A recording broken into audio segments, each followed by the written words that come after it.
আসসালামু আলাইকুম। আমি মোহাম্মদ আজিজুল ইসলাম। আমি শবে বরাতের রোজা এবং তারাবির উদ্দেশ্যে কিছু কথা বলবো। কথাটা হচ্ছে এটাই, সবাই সবার জন্য, সবাই আজকে মিলেমিশে তারাবি পড়বে এবং তারাবির শেষে সেহরি খেয়ে রোজা রাখবে।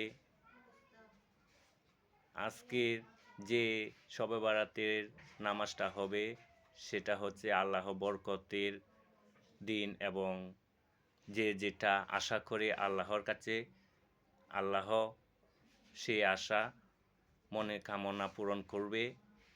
সবার জন্য সবাই দোয়া করবেন।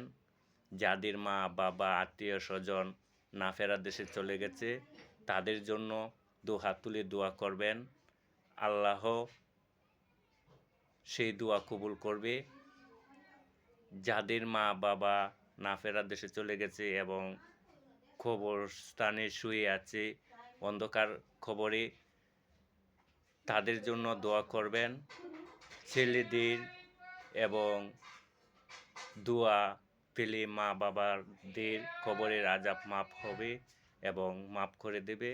সেই শবে বরাতের রাত্রে যা আল্লাহর কাছে চাইবেন সেটাই মনের আশা পূর্ণ হবে এবং আল্লাহ কবুল করবে, সেটাই বাস্তব।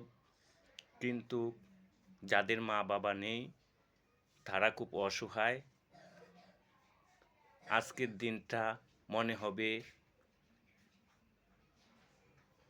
তারাবি নামাজ পড়ে তাদের মা বাবার জন্য দোয়া করে মনে মনে অনেক কষ্ট লাগবে, সেটাই স্বাভাবিক। কষ্ট লাগার কিছু নেই। মানুষ চিরদিন বেঁচে থাকে না, আর থাকবেও না। আমরাও বেঁচে থাকবো না, আমরাও একদিন না একদিন না ফেরার দেশে চলে যাব। সেই বললে আমি সবাইকে এবং বন্ধুবান্ধবকে বলতেছি, আজকে শবে বরাতের নামাজ পড়ে যাদের মা বাবা না ফেরার দেশে চলে গেছে তাদের জন্য দোয়া চাইবেন এবং দোয়া করবেন। আল্লাহ খুশি হবে এবং আল্লাহ সেই দোয়া কবুল গ্রহণ করবে এবং মুখের দিকে চেয়ে হলেও আল্লাহ তাদের কবরের আযাব মাফ করে দেবে।